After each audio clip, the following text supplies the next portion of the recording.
We're going to go over a couple of different things so you understand what's on the control panel.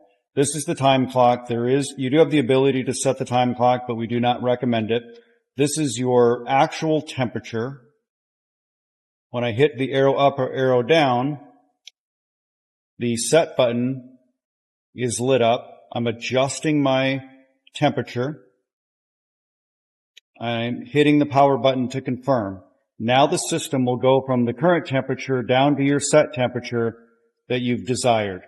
Other icons, this is the pump icon. This is the ozone icon, which the ozone will run for 15 minutes and then 15 minutes off. So when it's not running, that icon will not be there.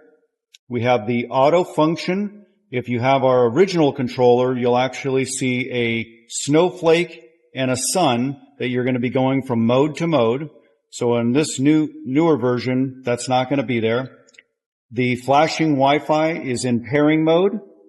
I have my powerful mode, but if I wanted to switch to a slower speed, I hit the icon that looks like a time clock, and I'm going over to silent, intelligent, and I'm back to powerful.